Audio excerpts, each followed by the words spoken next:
Did they cover up Biden's cancer as well as his dementia? That's what we're left asking after the revelation from over the weekend that the former president, Joe Biden, has cancer of the prostate that has spread to the bone and is going to be very difficult to treat and could, in fact, be fatal.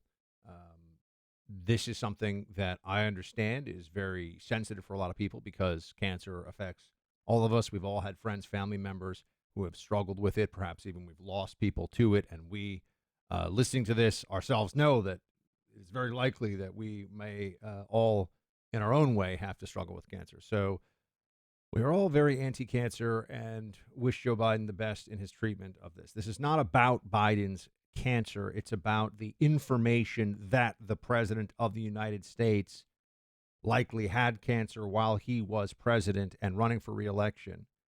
And we cannot take the people around him at their word when they say that this was not known, because they lied, as they have admitted, about covering up his dementia. They lied about the fact that Joe Biden did have dementia.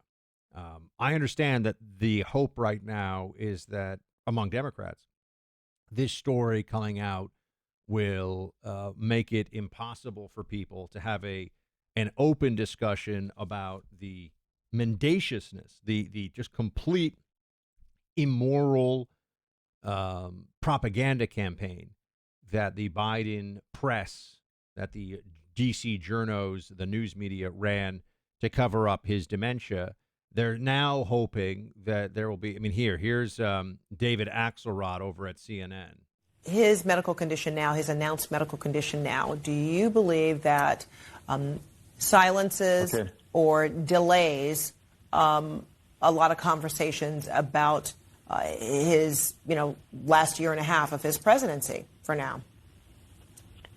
Yeah, well, I think those conversations are going to happen, but they should be more muted and set aside for now as he's struggling through this. You see, that's not going to work. This time around, people have seen too much and know too much, and there is a recognition that Joe Biden and the people around him were dishonest about his health already once. Everyone knows this. This is why there's this whole book that's coming out, and these people are now all of a sudden willing to talk. Well, they're willing to talk because there are no consequences, because Joe Biden lost, or rather pulled out of the campaign and then let Kamala Harris lose.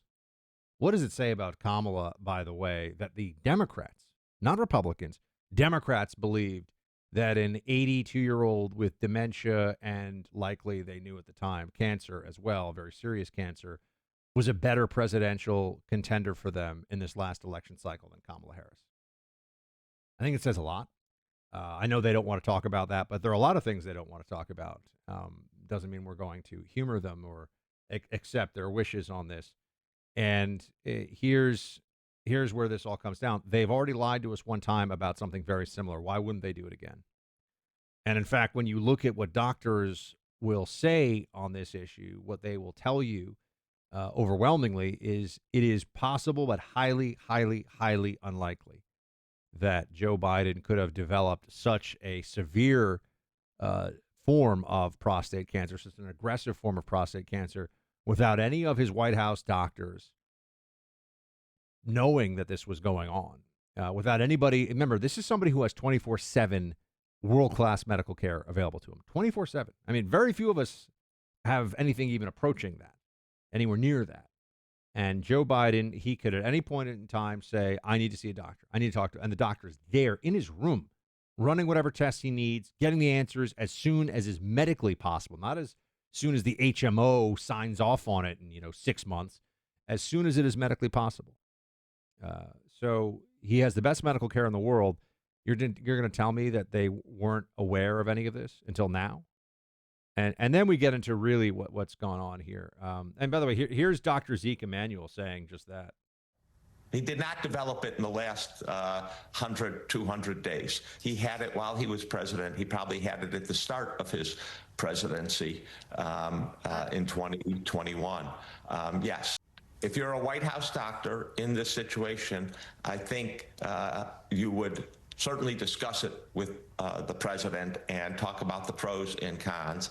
I think if you then ask, well, if President Biden says, well, if I'm your father, which patients often do, what would you recommend?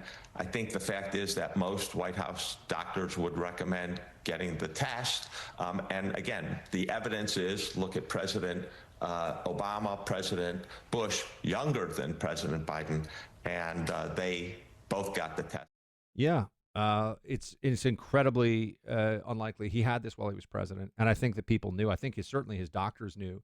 Now, the doctors, this is interesting, and I talked to Dr. Nicole Saphier on her on my radio show. She has a podcast on our network about this, the ethics of it. A doctor who is told, I don't want anyone to know what this diagnosis is or what has happened to me here. The doctor's ethics, Hippocratic oath, and the doctor's ethics that comes along with it would be that you don't tell anybody. It's a confidential resource that if you say to your doctor, I don't want to, keep this confidential, I think the doctor is under an obligation, even though the nation has a right to know. That right to know comes from the president, Joe Biden, sharing the information. It is not in the doctor's hands, and unless I'm missing something, it is not in the doctor's hands to, within his profession, decide that the people will know this and that his patient's medical reality is public information. So it's all on Joe Biden for deciding that this should not be known more broadly. We've seen other countries develop a sovereign wealth fund as a way of sharing a nation's wealth among its citizens. Some opportunities are immediate, others take time to develop. Consider this. There's some very well-informed people who think our nation has an asset that could be worth as much as $150 trillion and could be the basis of our own national sovereign wealth fund. That asset has been buried under American soil and may well be the basis for creating such a fund. It could pay off our national debt 4 times over. That's the scale of this. Now, this asset has been hiding in plain sight, and time will tell if the Trump administration releases it to the public. Jim Rickards, former advisor to the White House and Federal Reserve, says if you're over 50, this could be your best chance to build lasting wealth from a once-in-a-century event. To hear more of Jim's thinking, go to birthright2025.com. That's birthright2025.com to get the details free of charge, paid for by Paradigm Press. But then we get to what the plan is here. And I think this is in some ways the most important thing of all. And I think it's quite clear, because I had thought this was the plan all along in some form.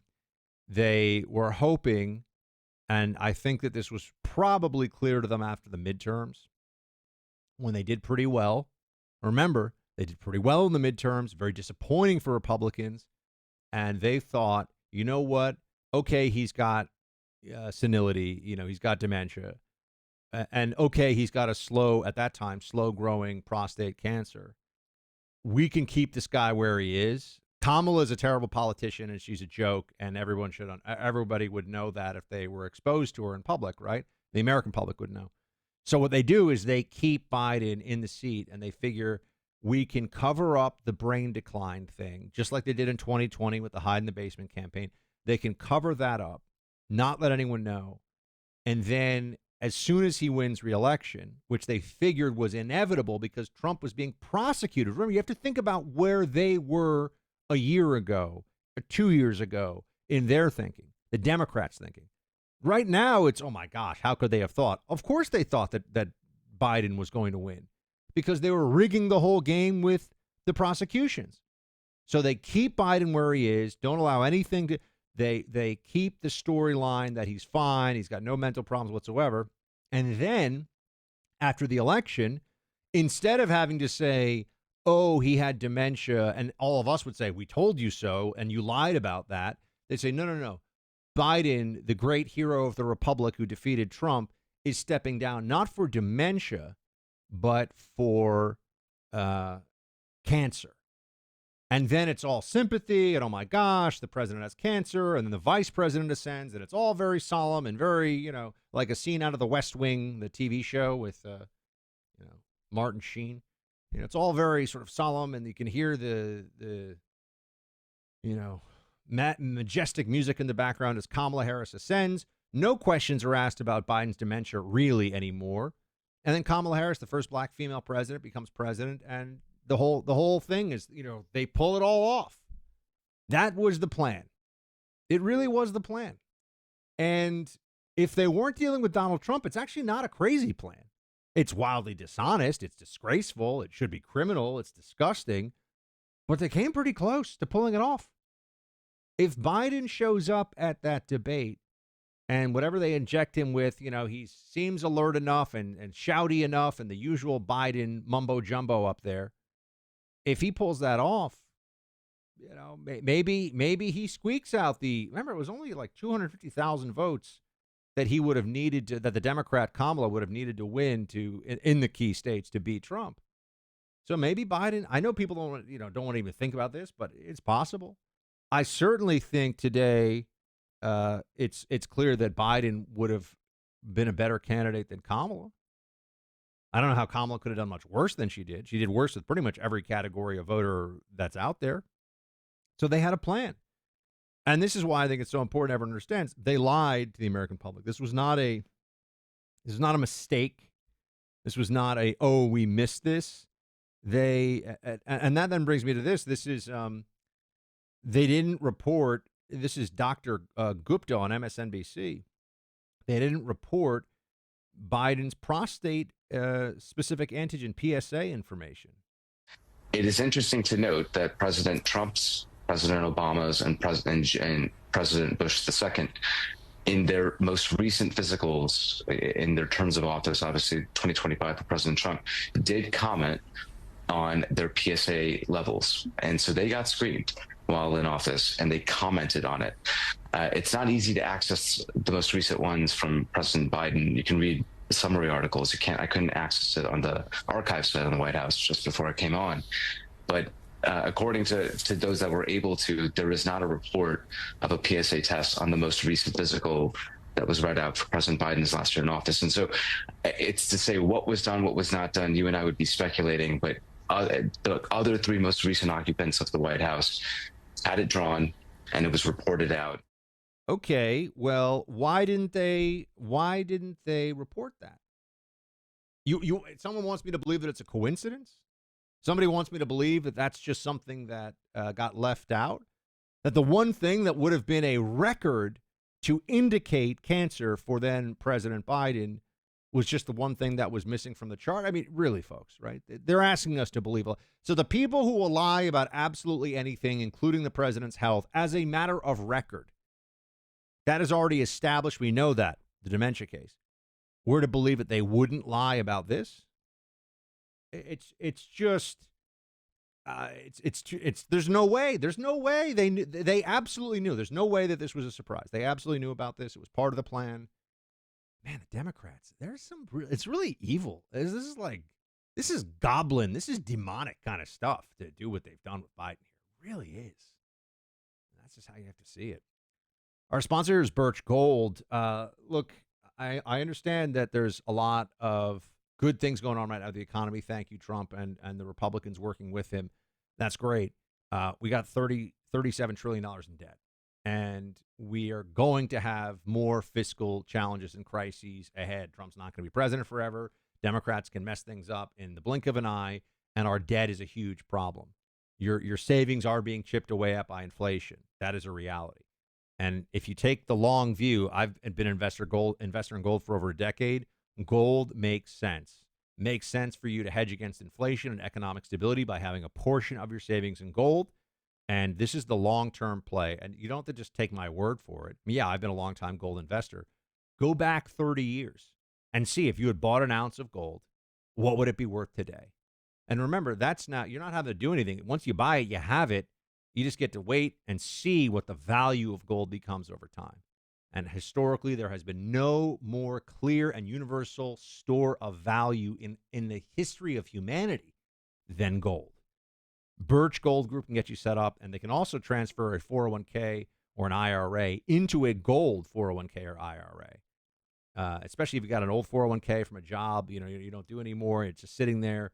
A great thing to do is call Birch Gold Group. Text Buck to 989898. All you have to do is text from your phone Buck to 989898, And Birch Gold will send you a free, no-obligation info kit, A-plus rating from the Better Business Bureau. Birch Gold, get some gold.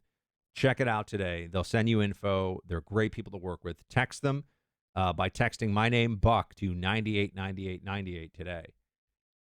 So now I know they're going for the next round of, or they're going to be doing a whole round here of book stuff for the revelations. Just remember, Democrats should have to beg your forgiveness. Even here's Van Jones saying they have to apologize. Van Jones is right. We need apologies from these Democrats, especially these people who work in the media and are supposed to be honest and tell you the truth about what's going on. They abandon their posts. They are shameful. They are a disgrace. And the Democrats who work in media and newsrooms, they should all come out and say that this was atrocious. And not that we missed it, but we chose to lie to you. And this is key.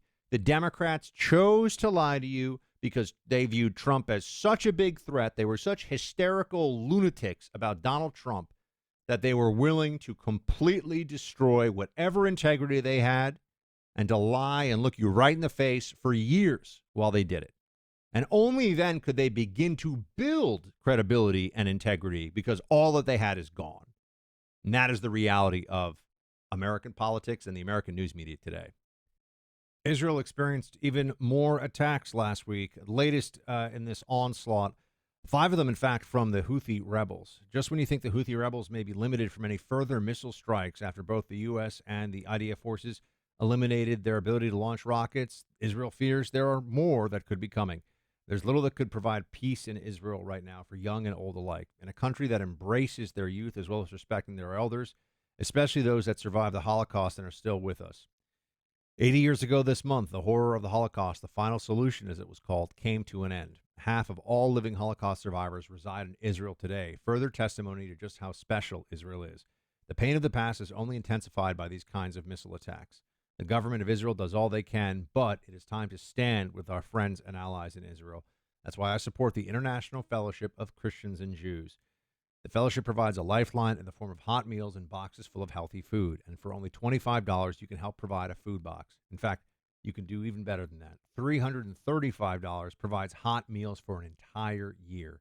To give generously, call 888-488-IFCJ. That's 888-488-4325. Or go to ifcj.org. That's ifcj.org. Shield tie.